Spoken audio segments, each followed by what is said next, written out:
The crystal chandelier above table 12 cast fractured light across the men's faces as they laughed, and I felt my cheeks burn hot enough to rival the kitchen flames behind me. I had just taken their order, stumbling over the pronunciation of porterhouse the way I always did, my French accent wrapping itself around the English words like ivy refusing to let go of stone. The man in the navy suit, the one with the Rolex that caught the light every time he gestured, mimicked me in a nasal voice that turned my careful pronunciation into mockery. "Where did they find you, sweetheart? The accent is cute, but maybe stick to ooey wee, and we will figure out the rest." His companions erupted in laughter, the kind that feels like hands shoving you underwater. I gripped my order pad tighter, nails digging into the cheap paper. Professional.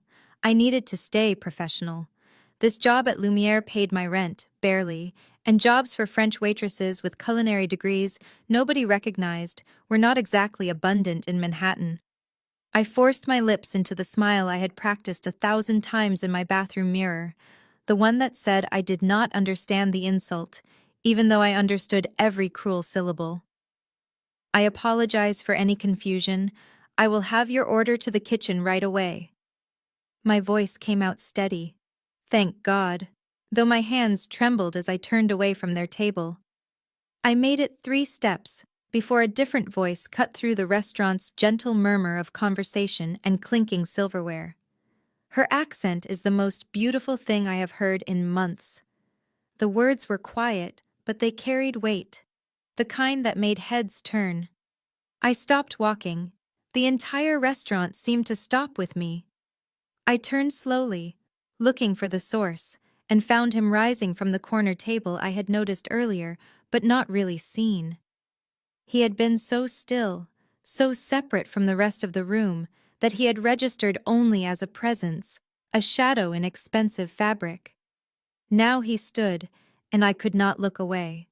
Tall, perhaps 6 feet 2 inches, with dark hair silvered at the temples and eyes the color of storm clouds over the Atlantic. His suit was charcoal gray, cut so precisely it had to be custom, the kind of tailoring that cost more than I made in 6 months. But it was not the suit that made my breath catch.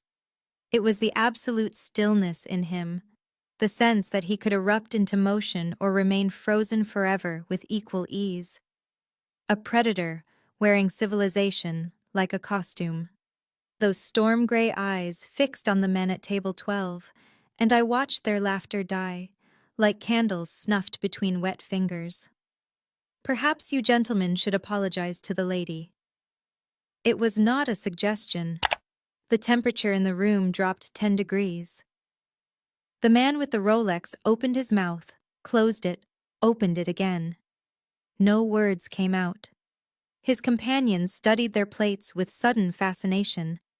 I stood frozen between the tables, my heart hammering against my ribs, watching this stranger defend me, with nothing but his voice and the weight of whatever power he carried like a second skin.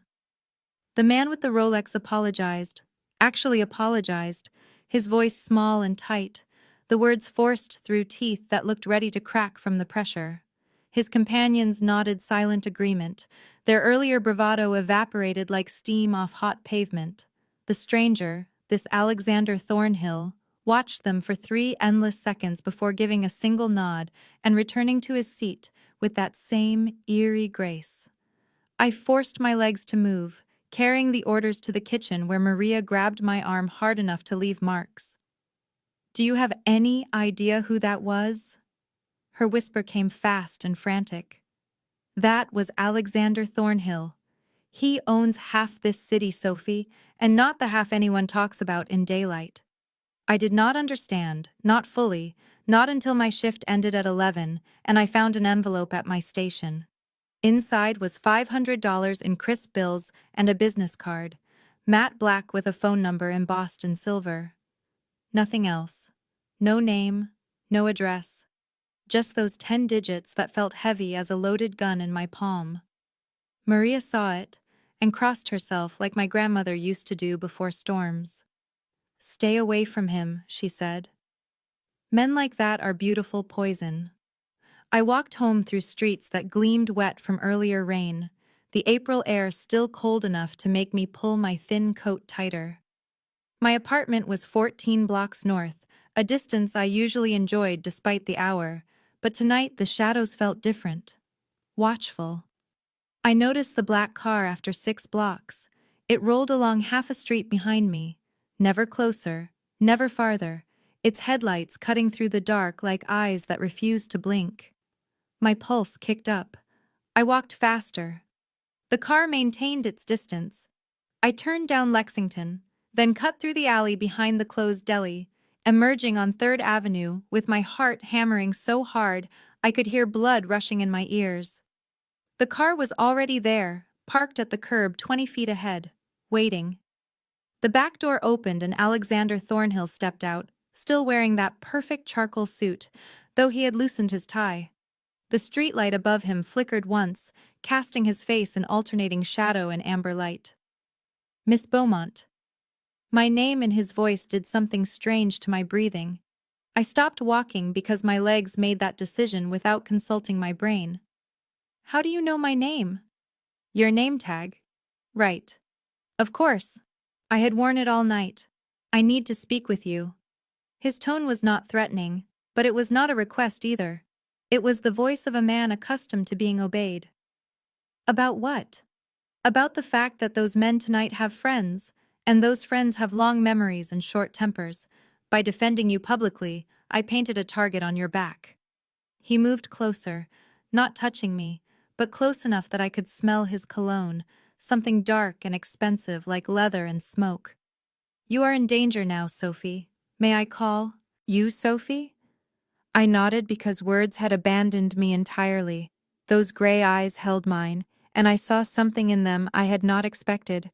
Regret, perhaps, or guilt. I can protect you, but you need to let me. I stepped back, putting distance between us even though some treacherous part of me wanted to move closer instead. I appreciate the warning, Mr. Thornhill, but I do not need protection from a criminal, no matter how well dressed. The words came out sharper than I intended, fear making me rude, but I needed the boundary between us solid and clear. Those gray eyes studied me for a long moment, and I saw no anger there, only a terrible understanding that made my stomach twist. He nodded once, a gesture that carried more weight than words. I will not force myself into your life, Sophie, but my men will watch from a distance. You will not see them, but they will be there. Before I could argue, he returned to the car and disappeared into the Manhattan night, leaving me standing alone on the sidewalk with my heart racing and his card still clutched in my hand. I walked the remaining 8 blocks to my apartment building, a pre-war walk-up with a temperamental radiator and neighbors who screamed at each other in 3 different languages.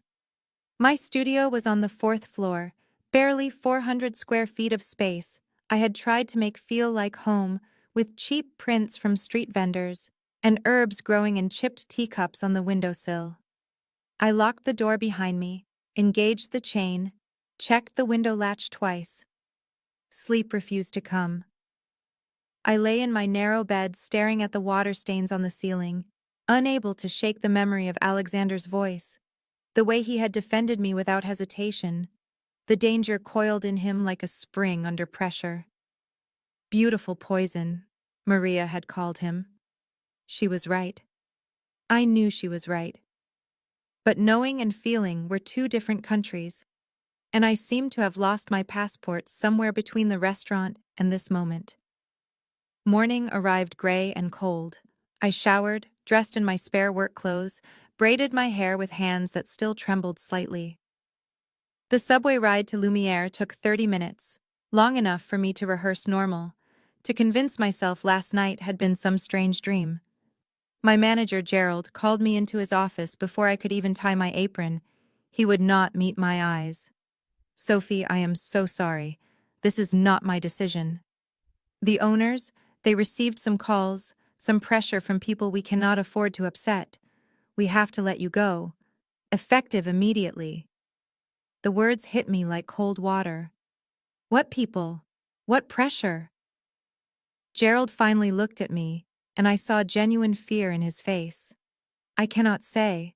Please do not ask me to say. Here is your final check and 2 week severance. I am truly sorry. You were one of our best. Were, past tense. I walked out of Lumiere in a daze, my final check folded in my pocket, the morning traffic a blur of yellow cabs and indifferent faces. The retaliation had begun exactly as Alexander warned. Those men from Table 12 had friends, and those friends had just taken my livelihood with a few phone calls. I stood on the corner of 52nd and Park, watching my former workplace through the window, and felt something shift inside me. Anger, hot and bright, burning through the fear.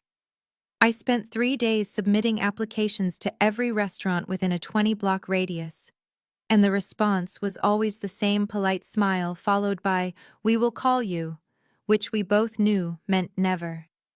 By the fourth day, my savings account showed $487, and rent was due in 9 days at $1,200, math that did not require my abandoned economics degree to understand. I sat on my bed that afternoon with Alexander's card in my hand, turning it over and over until the edges went soft. Calling him meant stepping through a door that would not open again from the other side. I knew this the way I knew my own heartbeat, certain and inevitable. But pride was a luxury I could no longer afford, and beneath the fear was something else, something that had been growing since that night on the street when he looked at me with those gray eyes and promised protection. Curiosity, maybe, or the terrible magnetic pull of a man who had defended me when no one else would. I dialed before I could reconsider. He answered on the first ring. Sophie. Not a question. A statement of fact, as if he had been waiting for exactly this call at exactly this moment, his phone in his hand, my number somehow already known to him. How did you know it was me? I have been hoping it would be. The honesty in his voice caught me off guard, stripped of the formal distance he had maintained on the street. I lost my job. I know. You knew? My voice came out sharper than intended. I make it my business to know things that affect people under my protection. I am not under your protection. I refused, remember? You refused to let me be obvious about it. My men have been watching your building regardless.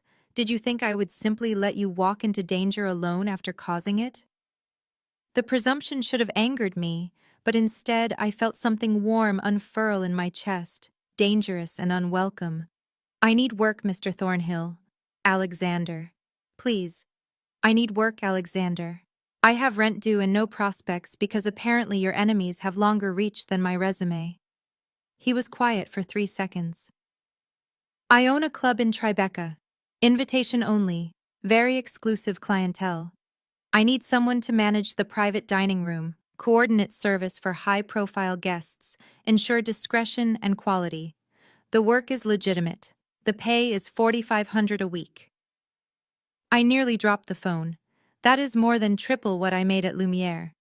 You would be worth twice that, but I am trying not to insult you with obvious charity. There was something beneath his controlled tone, something that sounded almost like loneliness, as if this offer was about more than employment, more than protection, more than guilt. When can you start? I should say no, I should hang up and find another way. Any other way. But we both know I will not. Why? He asked it quietly, genuinely. Because I am afraid of what happens if I do not. And because some part of me wants to say yes for reasons that have nothing to do with rent money. Be at the Sapphire Room tomorrow at 6 p.m. I will have James Carstairs meet you at the door. And Sophie? Yes? Thank you for calling. I have been waiting 3 days. The line went dead before I could respond. The Sapphire Room occupied the ground floor of a converted warehouse in Tribeca, its exterior deliberately unmarked except for a brass number plate that could belong to any expensive residence. I arrived at 5:55 p.m., my best dress feeling inadequate, my portfolio of references suddenly laughable given the context. A man waited by the steel door, tall and broad-shouldered with the kind of stillness that suggested violence held carefully in check. James Carstairs, he said. extending a hand that swallowed mine. "Alexander told me to expect you." His accent carried traces of South Boston, smoothed but not erased by years of careful speech. He led me through a vestibule where two men in dark suits nodded at him with deference, then through heavy doors into a space that stole my breath. The club was all dark wood and burgundy leather, crystal chandeliers casting warm light over tables spaced for privacy. A bar stretched along one wall, backlit bottles glowing like jewels. The staff moved with choreographed precision, servers in black and white, bartenders who looked like they could break bones as easily as mix cocktails. James introduced me to the kitchen manager, the head server, the sommelier, each greeting polite but assessing, measuring whether I belonged in this world of elegant danger. "Alexander wants the private dining room to run like a five-star restaurant," James explained as we climbed stairs to the second floor. "Discretion is more important than excellence, but he expects both. Some guests prefer not to be seen, some meetings never happened. You understand?" "I understand," I said, though my pulse hammered against my throat. The private dining room held 6 tables, each positioned to prevent eavesdropping, each with sightlines carefully controlled. My office was small but well appointed, a desk with computer access to reservations and vendor accounts, a window overlooking the main floor below. Alexander sat in a corner booth downstairs, exactly where James said he would be. Even from this distance I could see the way people approached him, the deference in their posture, the fear poorly masked as respect. He wore a charcoal suit that probably cost more than my entire wardrobe, his dark hair touched with silver at the temples, those gray eyes missing nothing. My first night passed in controlled chaos, learning systems and names, and the 1,000 unspoken rules that govern this place. I coordinated service for a table of men who spoke Russian, another group who never removed their sunglasses. Indoors, a woman dripping diamonds who ate nothing but drank $400 of wine. Through it all, I felt Alexander's attention like heat against my skin, and when I finally looked down from my window, I found him staring directly at me. Our eyes locked across the distance. The noise of the club faded. My heart forgot its rhythm. He did not smile, did not gesture, but something passed between us, some acknowledgement of the threshold I had crossed by coming here. Later, as the last guest departed and staff cleaned tables, he appeared at my office door. "Are you frightened?" he asked quietly. "Yes," I admitted, "but also strangely safe, which frightens me more." He nodded slowly, and I saw something shift behind his careful mask. "Good," he said. "Fear will keep you alert, but you are safe here, Sophie, safer than anywhere else in this city." I wanted to ask him why, wanted to understand the weight in his voice, but he was already gone. The first week passed in a rhythm that felt almost normal if I ignored the men with guns at the door and the conversations that stopped when I walked past. I learned the preferences of regulars who never gave their real names, memorized which tables were reserved permanently for people who rarely appeared, coordinated with chefs who understood that some meals needed to be served without witnesses. I was good at this work, better than I expected, finding satisfaction in creating order within the beautiful chaos of the Sapphire Room. Alexander watched me constantly. I felt his attention like a physical touch across my skin, but he maintained careful distance, speaking to me only about business, his tone professional even when his eyes said something entirely different. On Thursday evening during the dinner rush, a man in an expensive suit stumbled into the private dining room, clearly drunk despite the early hour, his voice too loud as he demanded a table without a reservation. I explained politely that all tables were reserved, offering to seat him downstairs in the main room. He lurched closer, his breath sharp with whiskey, telling me I should make an exception for someone important, that a pretty little thing like me should know how to keep customers happy. I stepped back, but he grabbed my wrist, his fingers digging into my skin as he pulled me toward him, his other hand reaching for my waist. Before I could react, before I could scream or twist away or do anything but gasp, Alexander was there, moving with speed that seemed impossible for a man his size. He had the drunk man against the wall, one hand around his throat, his voice so calm it was more terrifying than shouting. "You are touching something that does not belong to you." The man gurgled something, his face reddening, his hands clawing uselessly at Alexander's grip. Alexander continued in that same deadly quiet tone. "I am going to release you now, and you are going to leave this building and never return.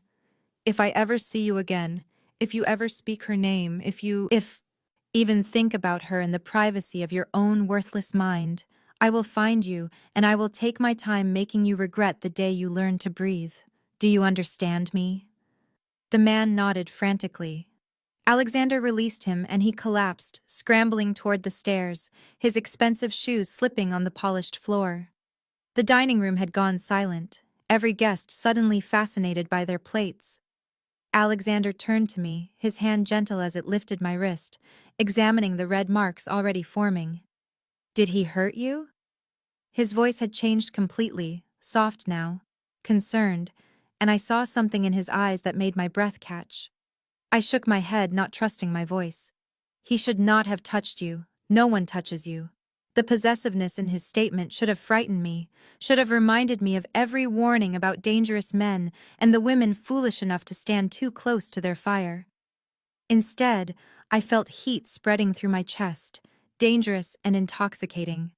I watched violence coil in him like a living thing, ready to strike again at the slightest provocation, and I could not look away. After the last guest departed and the staff finished cleaning, Alexander appeared at my office door with a bottle of wine and 2 glasses, asking if I would stay for a drink. His tone was casual, but his eyes held something urgent, something that made refusal impossible. I followed him down to the main floor where the empty club felt different, intimate and exposed at once, the chandeliers dimmed to a warm glow that softened the edges of everything. He poured wine with steady hands, a red so dark it looked like blood in the crystal, and gestured to the booth where he conducted his dangerous business. Sitting across from him without the buffer of work or witnesses felt like crossing another threshold, one I could not uncross. He asked me about Paris, and the question surprised me with its simplicity, its genuine interest.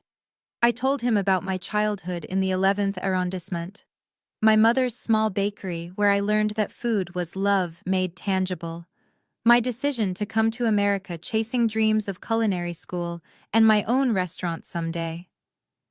The words came easier than expected, the wine loosening something in my chest, and he listened with an intensity that made me feel like the only person in his universe.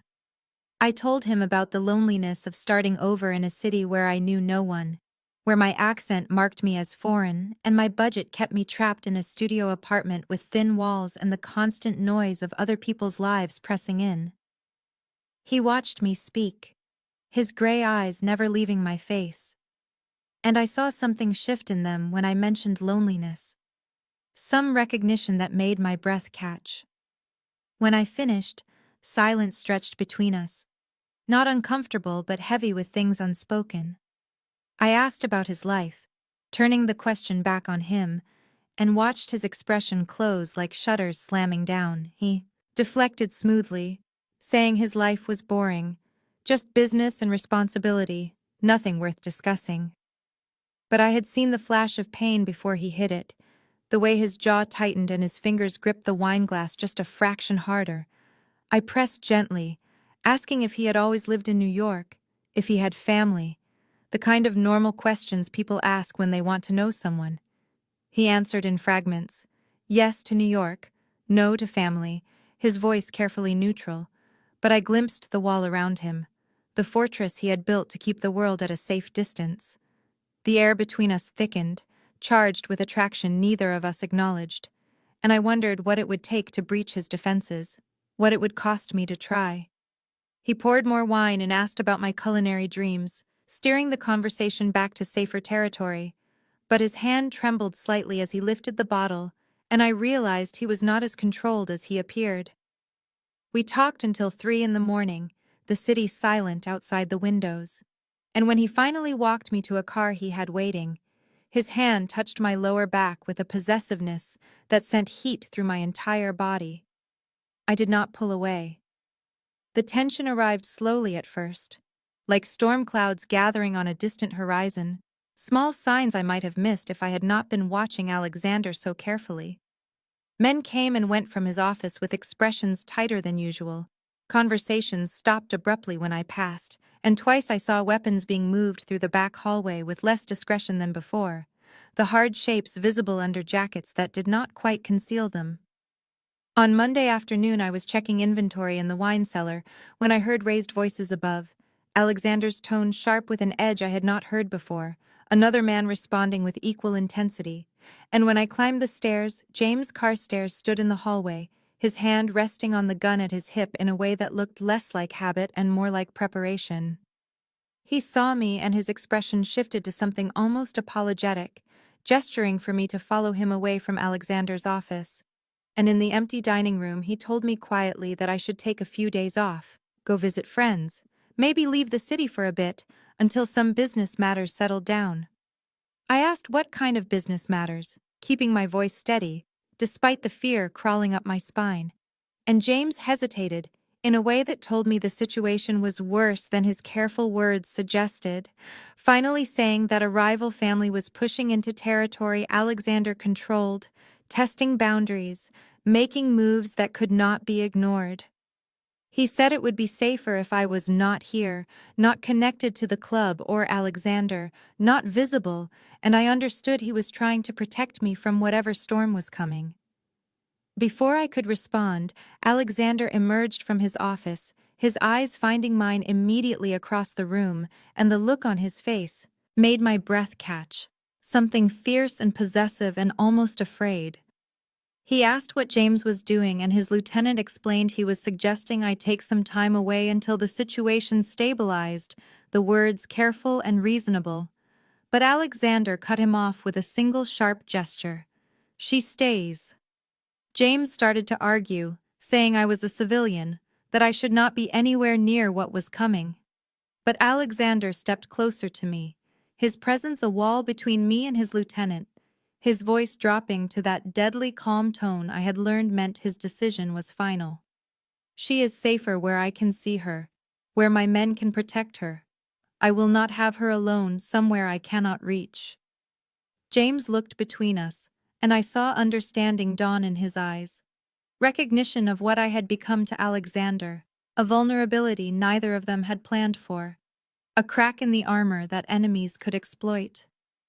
He nodded slowly and left without further argument, and Alexander turned to me, his hand lifting as if to touch my face before he caught himself, the restraint visible in the tension of his shoulders. I should have been terrified, should have listened to James and run from the danger gathering like wolves around something wounded. But standing there with Alexander looking at me like I was precious and breakable and worth protecting at any cost, I felt something entirely different. Chosen. Important. His. The violence arrived on a Tuesday evening when the club was half full.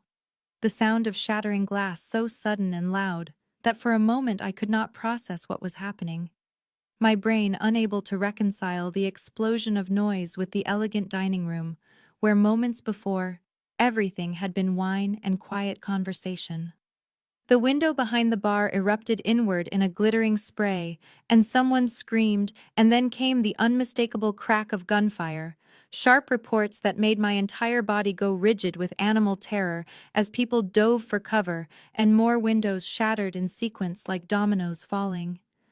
I stood frozen behind the host stand, my legs refusing the command to move, and then Alexander was there, materializing beside me with inhuman speed, his hand hard on my arm as he pulled me down and back, his body curving around mine as he dragged me toward his office, shielding me completely, making himself the barrier between me and whatever nightmare was unfolding outside.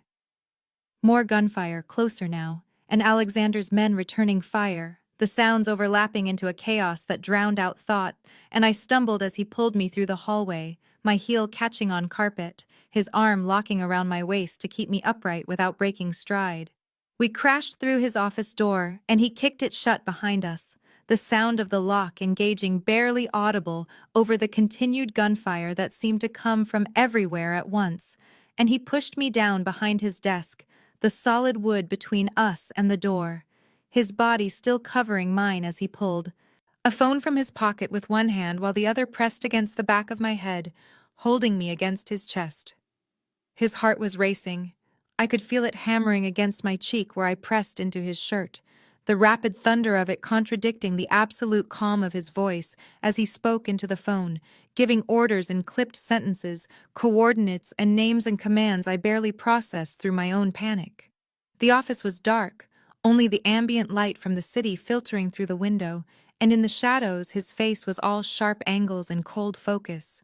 The man I had glimpsed beneath the careful control now fully present, dangerous and lethal, and completely in his element. The gunfire stopped as suddenly as it had started. The silence almost worse than the noise, pregnant with threat and the possibility of more violence coiled and waiting, and Alexander's hand moved from my head to my face, tilting my chin up, his fingers gentle despite their urgency, as he checked me for injuries with an intensity that stole my remaining breath.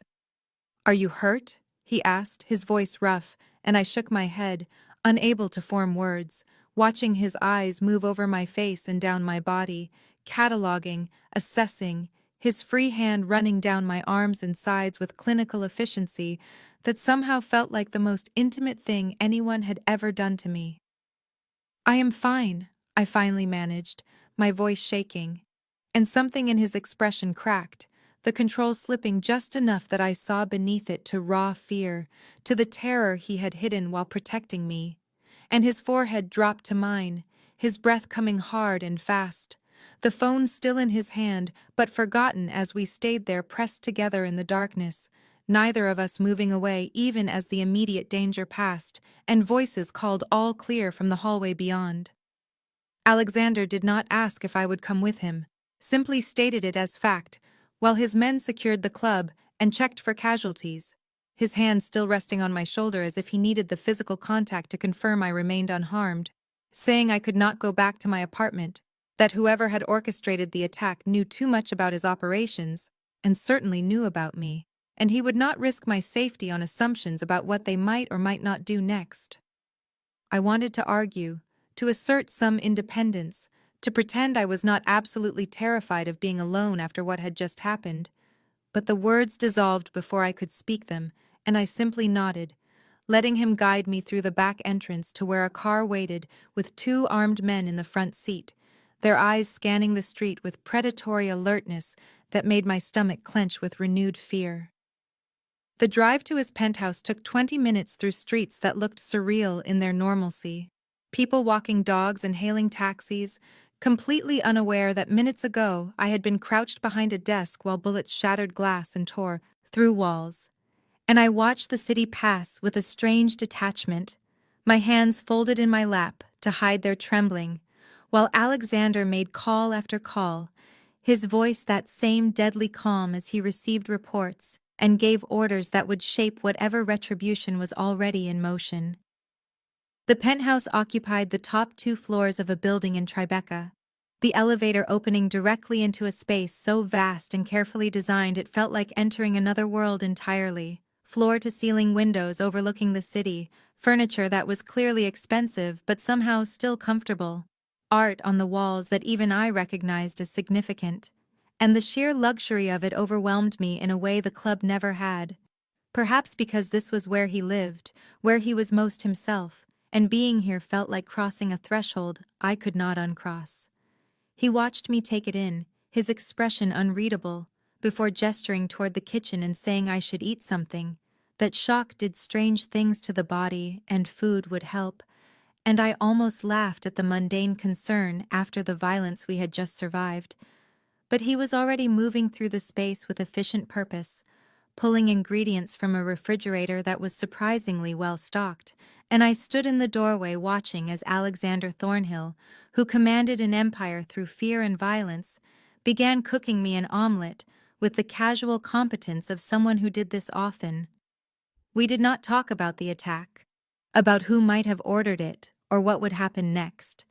instead falling into a conversation that felt almost aggressively normal, discussing food and travel and books, discovering we had both spent time in Spain and loved the same obscure Portuguese author, our words filling the silence with anything except the danger that had driven us here. And as the night stretched toward dawn, I found myself curled into the corner of his couch, exhausted but unwilling to sleep, unwilling to let down my guard in this strange, beautiful place that smelled like him, clean and expensive and somehow comforting despite everything. He sat in the chair across from me, his tie loosened and jacket discarded, looking more relaxed than I had ever seen him. And when my eyes finally grew too heavy to keep open, I felt something warm settle over me, the weight of fabric carrying his scent. And I knew without opening my eyes that he had covered me with his jacket, a gesture so tender it made my chest ache, and I fell asleep thinking that I should be afraid of how safe I felt here, how right it seemed to be in his space under his protection. But fear felt very far away, wrapped in expensive wool that held the warmth of his body and the promise of something I was not yet ready to name. I woke to sunlight streaming through windows that stretched impossibly high, disoriented for a moment before memory returned in a rush. The gunfire and Alexander's body shielding mine, and the strange intimacy of falling, asleep in his space.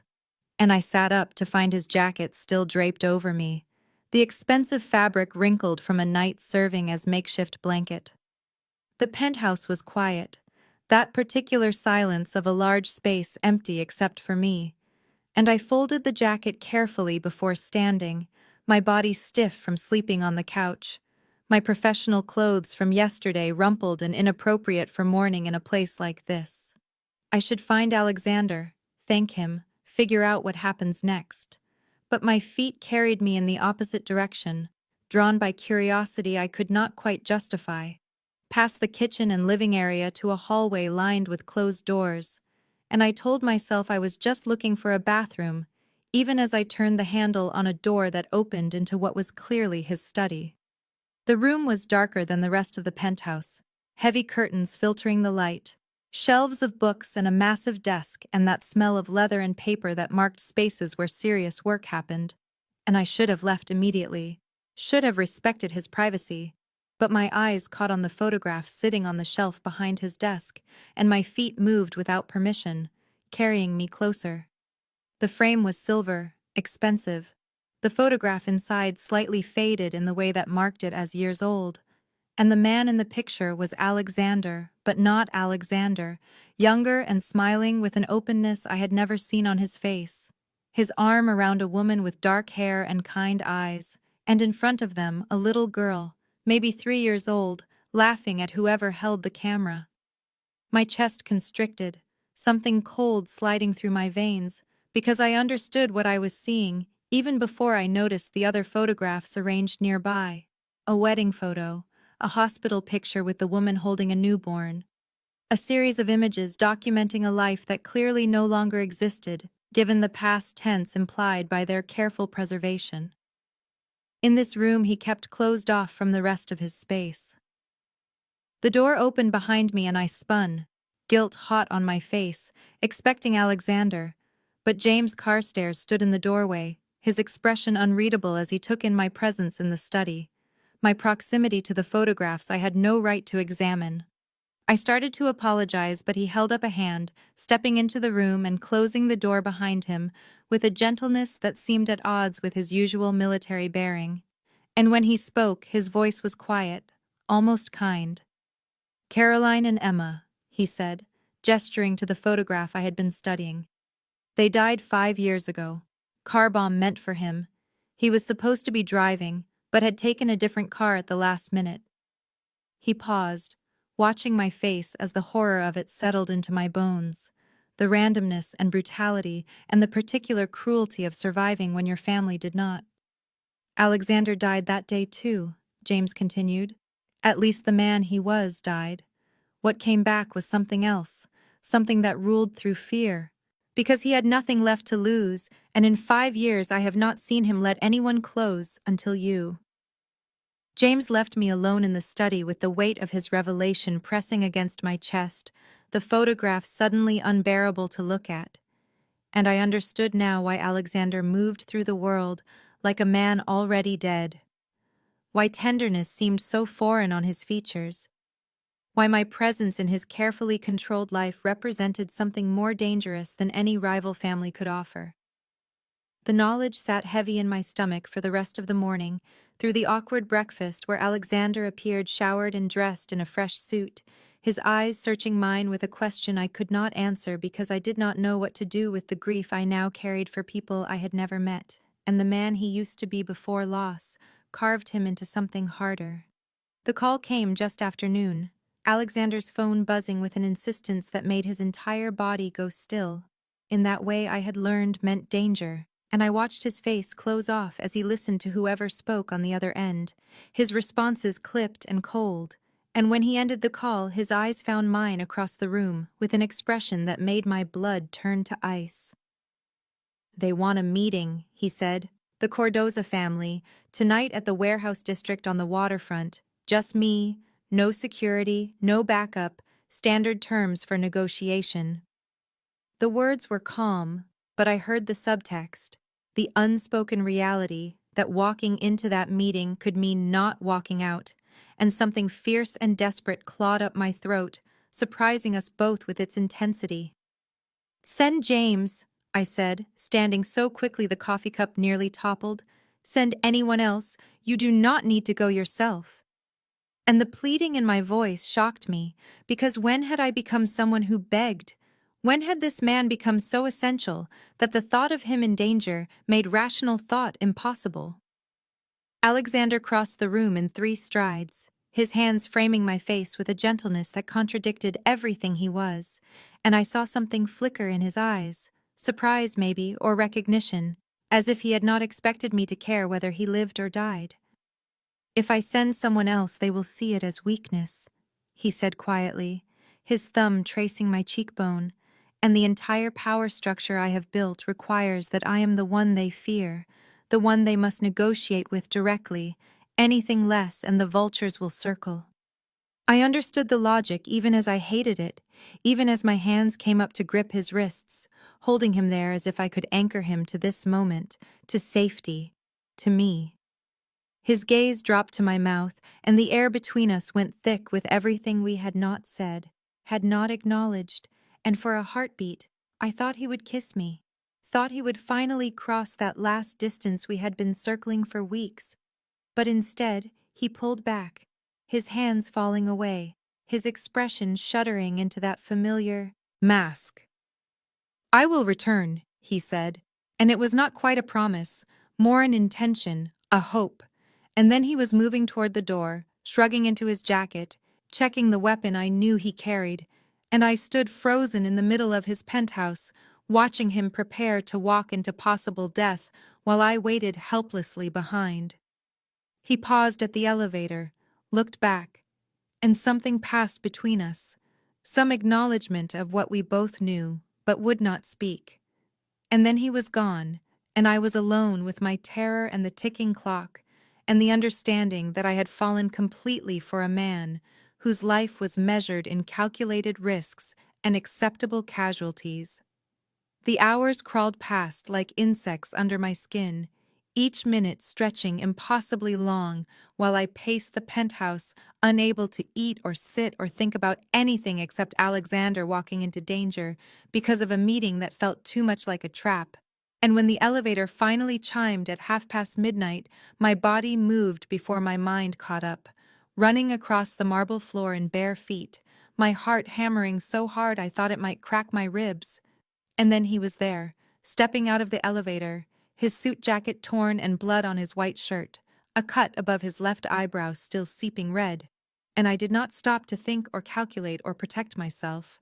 I just collided with him, my arms wrapping around his waist, my face pressed against his chest, where his heart beat strong and alive beneath expensive fabric, and the copper smell of violence. Alexander went rigid for half a heartbeat, surprised, and then his arms came around me with crushing force, one hand tangling in my hair, the other splayed across my back, and I felt tremors running through his body, adrenaline or relief or something deeper, and when I pulled back enough to look at his face, his eyes were molten silver, intense and raw, searching mine with a hunger that made breathing difficult. "You came back," I whispered, and it sounded stupid even as I said it, obvious and inadequate, but his hand cupped my jaw, his thumb brushing my cheekbone. And the tenderness in that gesture unmade something in my chest, some last wall I had been maintaining between us, and when he lowered his mouth to mine, I rose to meet him halfway. The kiss was not gentle, not the careful exploration of two people testing boundaries, but the desperate collision of two people who had survived something terrible and needed to confirm they were still alive, still capable of feeling, and his hands were in my hair, and mine were fisted in his ruined shirt, pulling him closer, closer, trying to erase every millimeter of space between us, and I tasted blood on his lip, copper and salt, and did not care about anything except the solid reality of him against me, the heat of his mouth, the way he kissed me like I was air, and he had been drowning. He pulled back abruptly, his breathing ragged, his forehead resting against mine, and when he spoke his voice was rough, scraped raw with something that sounded like pain. "You deserve better than this," he said. "Better than me. Better than a life where you spend nights wondering if I will come home." And I felt fury rise hot and bright in my chest. Fury at his nobility, his assumption that he could decide what I deserved, what I could handle. "I am not a fool," I said, my hands gripping his face, forcing him to look at me, to see me. "I know what you are. I know the blood on your hands. I know the empire you built on violence and fear. And I am choosing you anyway. Do you understand? I am choosing this." He stared at me like I was speaking a language he did not know, like the concept of being chosen, despite everything he was, had never occurred to him as possible. And I saw the exact moment something cracked in his careful control, some dam he had built 5 years ago, finally breaking under pressure. "There is no safety in loving me," he said. And it was both warning and confession, and I laughed, the sound bitter and true, and told him I stopped feeling safe the moment he defended my accent in that restaurant. That safety was an illusion I had lost the night I realized I would rather have dangerous truth than comfortable lies, and I would not go back even if I could. The weeks that followed blurred together in a way that felt both disorienting and inevitable. Mornings waking in Alexander's bed with sunlight streaming through floor-to-ceiling windows, his arm heavy across my waist, possessive even in sleep. And I learned the geography of his body. The scars that mapped a violent history he explained in quiet voices against my skin, each mark a story of survival, of choices made in impossible moments.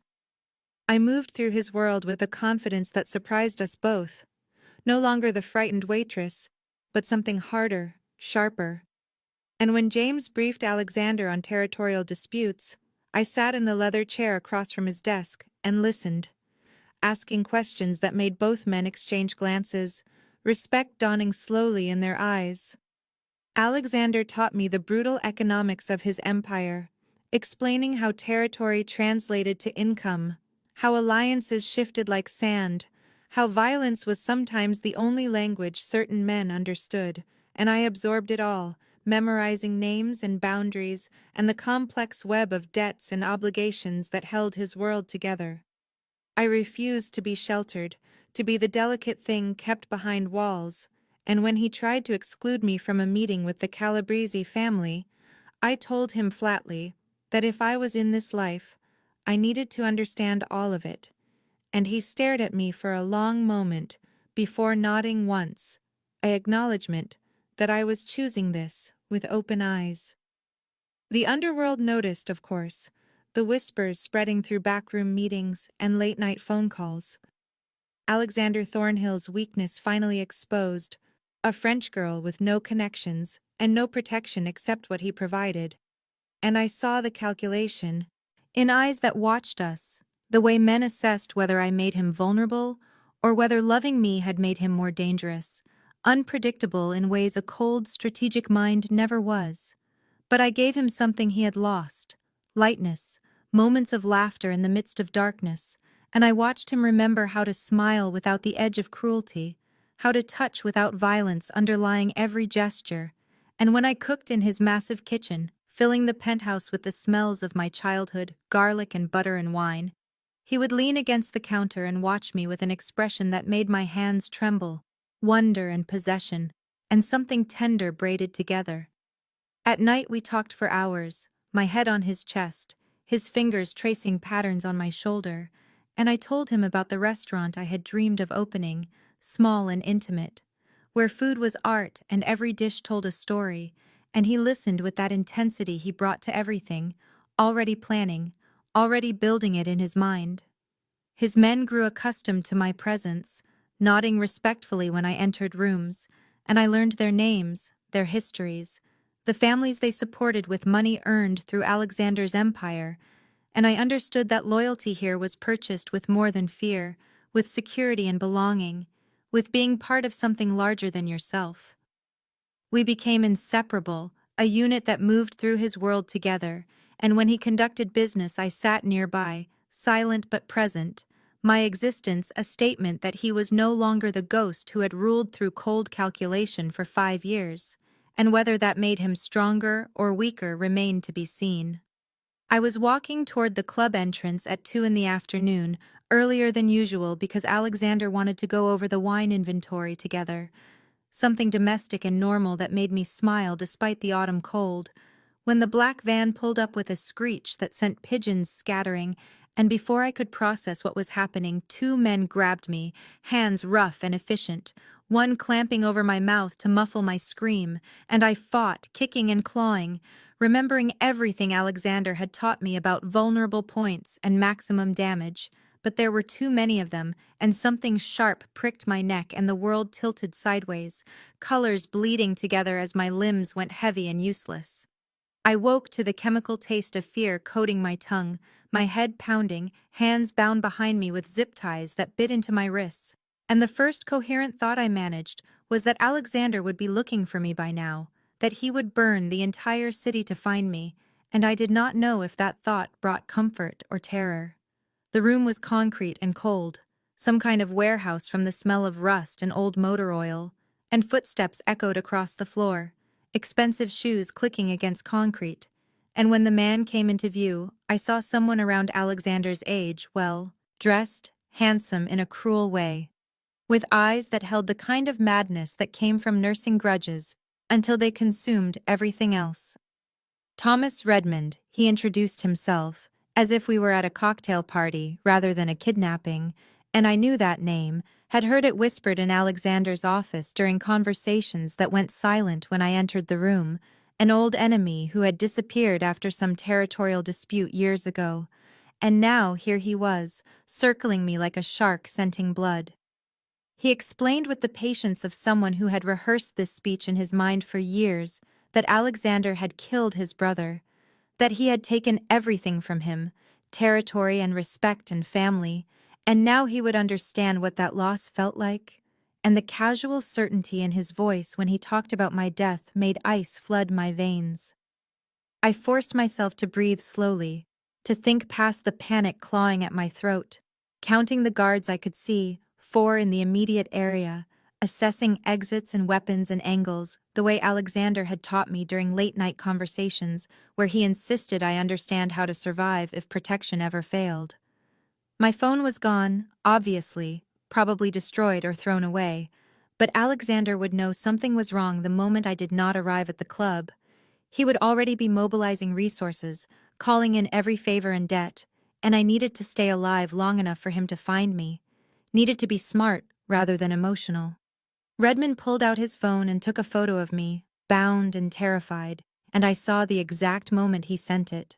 The small smile of satisfaction crossing his face, and I knew Alexander was seeing it now, wherever he was, seeing me helpless, and knowing that his love had painted a target on my back that his enemies would never stop aiming for.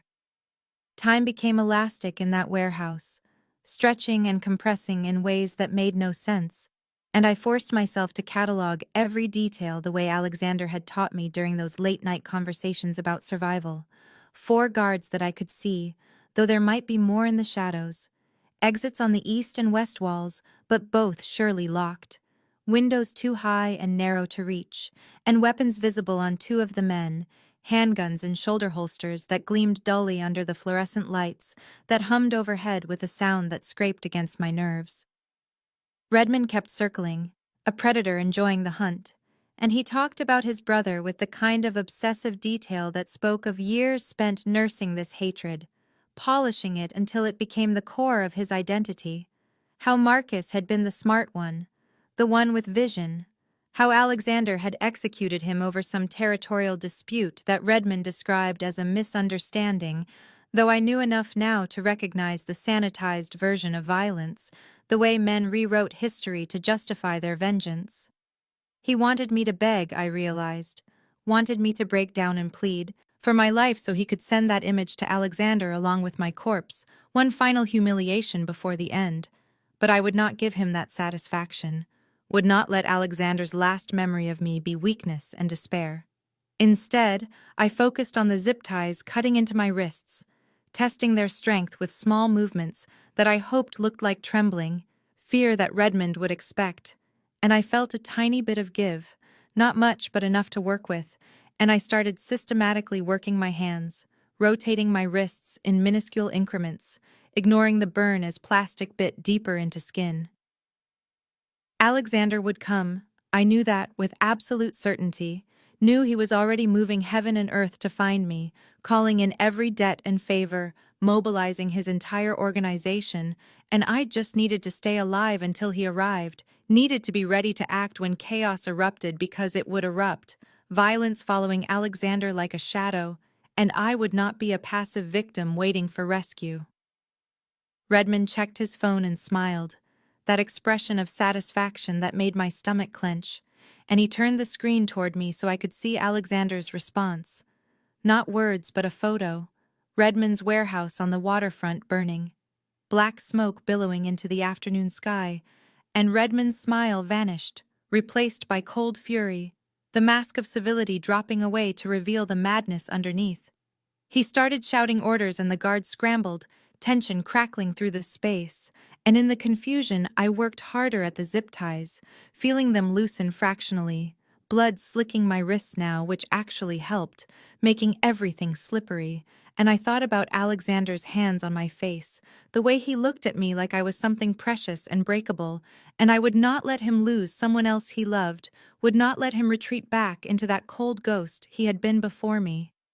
Redmond grabbed my chin, forcing me to look at him, and told me that Alexander had just signed my death warrant, that every hour he delayed was another hour of suffering I would endure, and I looked him in the eye and said in the steadiest voice I could manage that Alexander would kill him, that coming after me was the last mistake he would ever make, and Redmond hit me, the crack of his palm against my cheek echoing through the warehouse, but I smiled through the pain because I heard it then, distant, but growing closer, the sound of engines approaching fast. The warehouse doors exploded inward with a crash that shook dust from the rafters, and gunfire erupted immediately, the staccato rhythm of automatic weapons creating a symphony of destruction that made my ears ring and my heart leap with equal parts terror and hope, and Redmond dove for cover while his guards returned fire, muzzle flashes lighting the dim space like lightning, and I threw myself sideways off the chair, hitting the concrete hard enough to knock the breath from my lungs, but finally feeling the zip ties give way completely, my hands suddenly free and scraped raw and bleeding but mobile. Smoke grenades hissed and filled the warehouse with choking gray clouds that burned my throat and stung my eyes. And through the chaos, I heard Alexander's voice cutting through the gunfire like a blade, cold and commanding, directing his men with the precision of someone who had orchestrated violence so many times it became choreography, and I crawled behind a stack of crates, making myself as small as possible while my freed hands searched for anything I could use as a weapon. The firefight lasted seconds that stretched into eternity, guards falling under the coordinated assault of Alexander's men, who moved like shadows through the smoke, professional and lethal, and I saw James Carstairs appear through the haze, his weapon tracking targets with mechanical efficiency, and then I saw him, Alexander, moving forward with a gun in each hand, and an expression of such cold fury that even through my relief I felt a shiver of recognition at the man he became when someone threatened what he loved. Redmond emerged from behind a concrete pillar with his own weapon raised, and everything slowed down in that horrible way that moments of crisis have.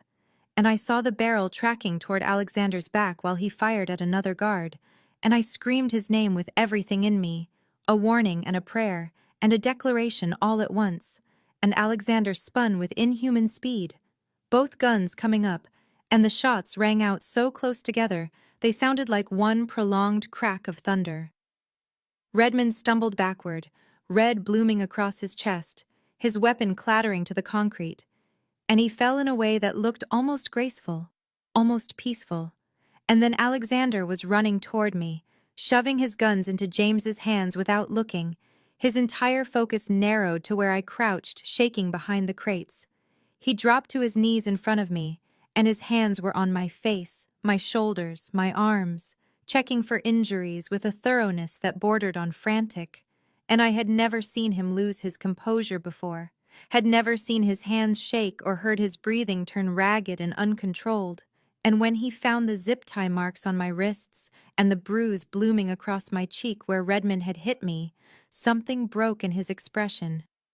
He pulled a knife from his belt and cut the remaining plastic still dangling from my wrists, with movements so gentle they contradicted the violence still smoking in the air around us.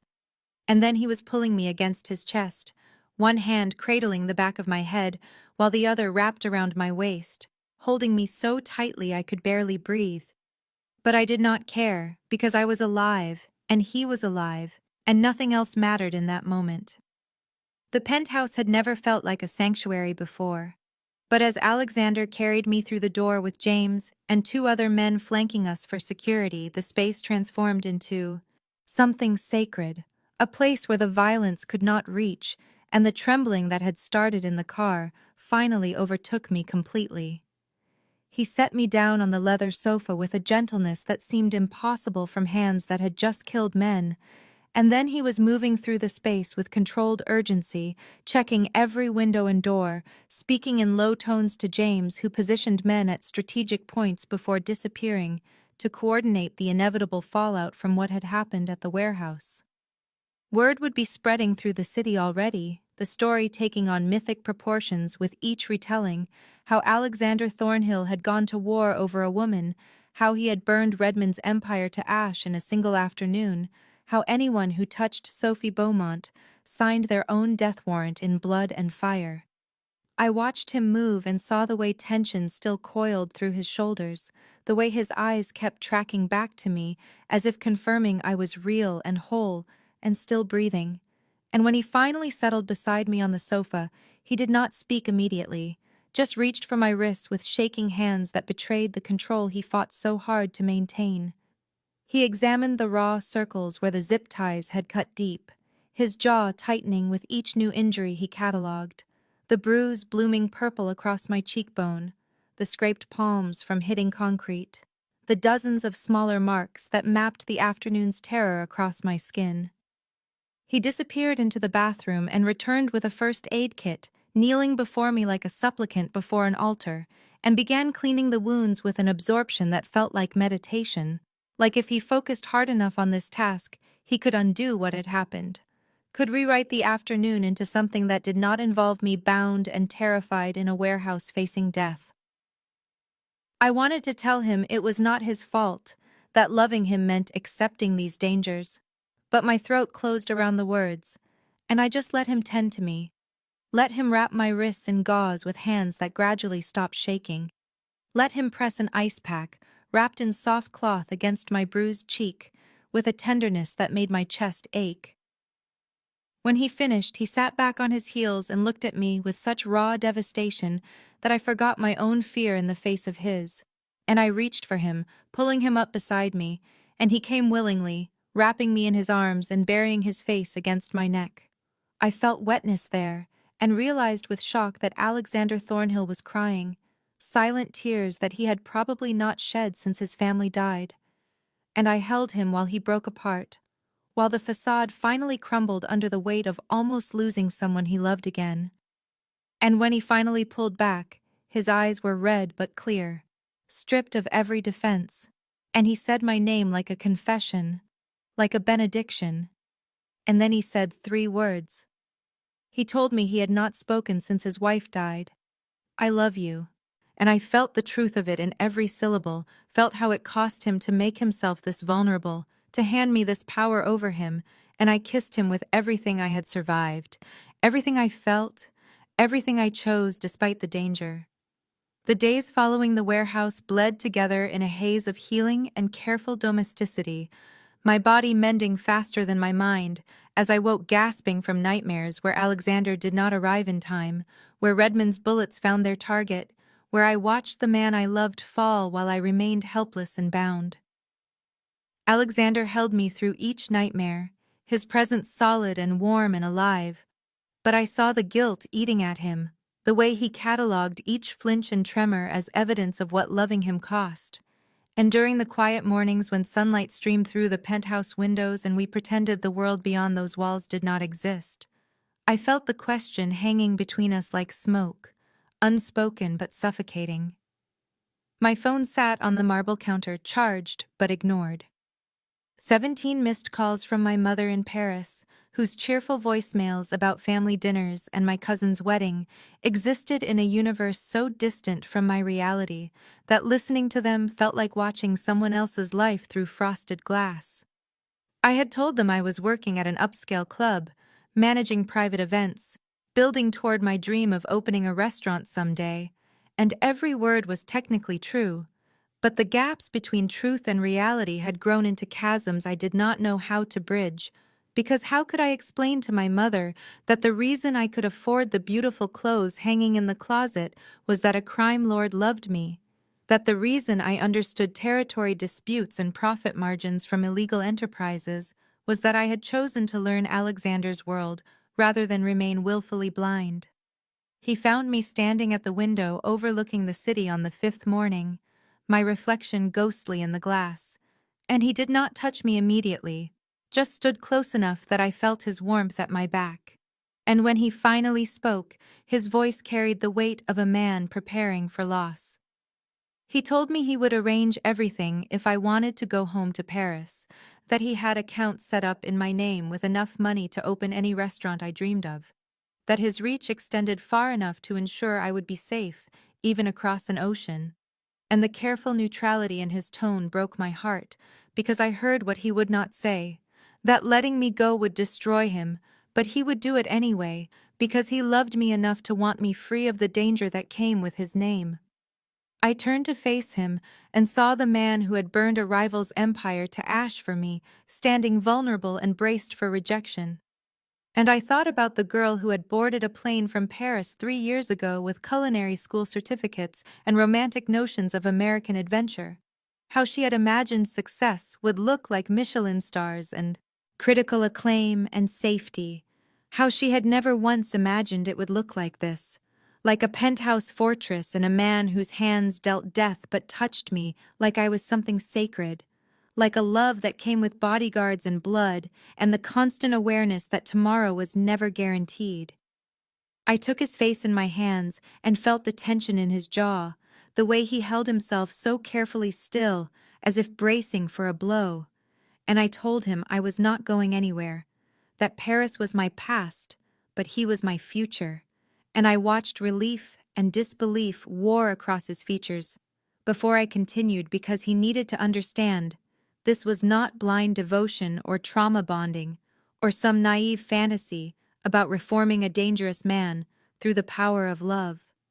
I told him I chose him with open eyes, knowing exactly what his world entailed, but I would not be a possession or a princess locked in a tower or a weakness he had to protect at the cost of his own survival. And I saw him start to speak, but I pressed my fingers to his lips and kept talking. my voice gaining strength as I laid out the terms of the life I would build with him. I demanded complete honesty about his business, no more careful omissions or protected ignorance, because I would not be blindsided again by enemies I did not know existed, would not be vulnerable because he thought shielding me from information would keep me safe when the opposite was true. I told him I wanted a voice in decisions that affected my safety, not control over his empire, but partnership in navigating the dangers that came with loving him. And I needed him to understand that I was not asking permission, but stating requirements, that this was the only way forward that did not destroy us both. He listened with an intensity that made my skin feel electric, and when I paused for breath, he nodded slowly, and I saw him recalibrating everything he thought this relationship would be, adjusting to the reality of a woman who would not be protected into helplessness, but insisted on standing beside him fully informed and equally committed. Then I told him the final condition, the one I knew would be hardest, that he had to begin moving toward legitimate business, not immediately and not at the cost of his power, because I understood that vulnerability in his world meant death, but gradually, strategically, using his resources to build enterprises that did not require blood to maintain. I watched his eyes narrow and knew he was calculating what that would mean. How many years of careful maneuvering, how much risk in the transition.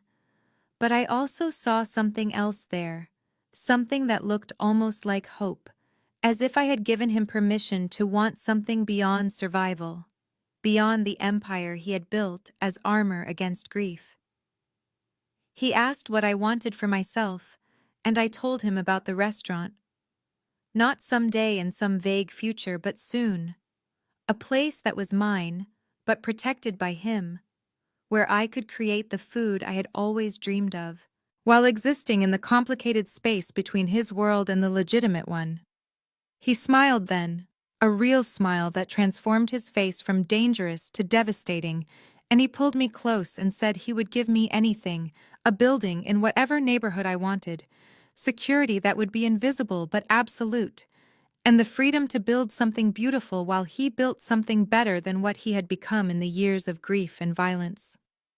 I asked if he truly believed he could change, and he said he did not know, but for me he would try, that I made him want to be more than the ghost who had walked through 5 years barely living, and we began planning right there with me still bruised and him still stained with blood, mapping out a future that honored both the darkness he came from and the light I insisted on carrying into it. The building stood in Tribeca between a gallery and an architectural firm, 3 stories of exposed brick and iron framework that Alexander's people had stripped to the bones and rebuilt according to my specifications. And when I stood on the sidewalk 8 months after Thomas Redmond died in that warehouse, I looked up at the discreet gold lettering that spelled Beaumont, in a font I had chosen myself, and felt the surreal collision of every impossible thing that had led to this moment.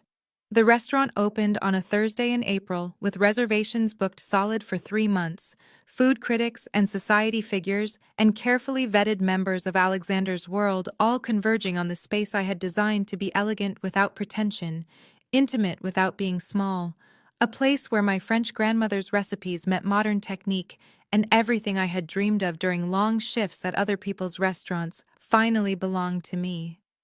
Alexander had gifted me the building outright, the deed in my name alone, but his security measures were woven invisibly through every system, cameras hidden in the light fixtures, panic buttons embedded under the host stand, and in my office, 2 of his most trusted men working as bartenders with weapons concealed under their vests, and I had learned to accept this as the price of loving a man whose enemies still circled even as his empire transformed.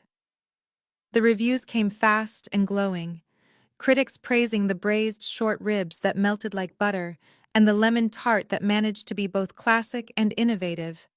And I watched my reservation system fill with names I recognized from society pages alongside names I recognized from the carefully maintained files Alexander had taught me to read, the ones that tracked alliances and territories, and the complex web of power that governed the underworld. Alexander himself came twice a week, always for the last seating, always alone or with James, who had become something like a friend, and he sat at the corner table that gave him sightlines to both entrances and watched me move through the dining room with an expression that still made my breath catch.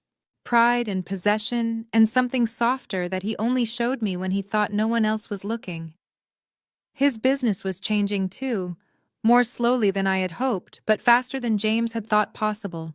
Legitimate investments in real estate and security firms, and import businesses that operated entirely above board. And though I knew he still maintained the operations that had built his power, he was gradually becoming the kind of man who could stand beside me without casting shadows that would swallow everything I built. The underworld noticed, of course, whispers about Alexander Thornhill going soft, speculation about whether love had made him vulnerable. But then, a family from Boston tested his boundaries and discovered that softer did not mean weaker, that he would still burn empires for the things he protected, and the whispers changed to a wary respect for a man who had found something worth more than power and was ruthless enough to keep it. I learned to navigate both worlds with increasing confidence, discussing profit margins with my sous chef before meeting with Alexander's accountant to understand how money moved through his various enterprises, hosting birthday dinners for hedge fund managers alongside carefully neutral gatherings where men who officially did not know each other negotiated treaties over my coq au vin. The kitchen was finally quiet at 11 p.m. on a Tuesday in October. The last table served, and the staff cleaning their stations while I stood at the pass running my fingers along the stainless steel edge and marveling at the fact that this space belonged to me, that the knives hanging on magnetic strips and the copper pots gleaming under track lighting and the reservation system filled through January were all mine in a way nothing had ever been before I met a man who defended my accent and changed everything. Alexander would arrive at 11:30 as he did every Tuesday and Friday, his schedule as reliable as sunrise, despite the chaos that still occasionally erupted in his world. And I had prepared his favorite meal tonight because it was exactly 1 year since the night those men mocked my voice, and he stood up in that restaurant and spoke words that set my entire life on a different trajectory. My sous chef, Carlos, said goodnight, and I locked the door behind the last employee, then moved through the dining room lighting candles on the corner table, the one Alexander always took, positioned so he could see both entrances even here in my kingdom, where his security measures were woven invisible into every corner. I heard his key in the lock at 11:28, early as always, and turned to watch him enter, and my heart still caught at the sight of him, despite a year of nights like this, the way he moved with that dangerous grace, the expensive suit cut to hide the weapon I knew rested against his ribs, the gray eyes that had seen too much violence but softened when they found me across the room. He smiled and I went to him, let him pull me close and kiss me with the careful thoroughness of a man who never stopped being grateful for what he almost lost. And when we broke apart, he touched my face and asked the question. He asked every few months, as if still uncertain of my answer, whether I regretted that night, whether I wished he had stayed silent and let me remain invisible and safe in my old life. I told him what I always told him, but meant more deeply every time, that he gave me my voice back in that moment, that the girl who arrived in New York with culinary dreams and a thick accent had been slowly disappearing under the weight of mockery and dismissal until he made her beautiful instead of shameful, and everything that came after, the danger and the violence and the terrifying love, was the price of becoming fully myself. We sat at the corner table, and I brought out the courses I had prepared, duck breast with cherry gastrique and roasted vegetables, the lemon tart he loved, a cheese course with accompaniments, and we ate slowly while he told me about a deal he had closed that afternoon, entirely legitimate, a security consulting contract with a Fortune 500 company that moved him another step toward the man he was becoming for me. I poured wine and proposed a toast to beautiful accents and dangerous men and the love that survives despite everything. And he added to stubborn French women who walk into darkness and refuse to let it consume them, who build light with their own hands and drag ghosts back to life. And we drank while the candles burned low, and outside the windows New York glittered indifferent and magnificent, the city that had given us to each other. And I thought about the future stretching ahead, uncertain but no longer lonely, filled with possibility instead of fear. And I knew that whatever came next we would face it together, the crime lord learning legitimacy, and the waitress who became a restaurateur, and the improbable love that transformed them both.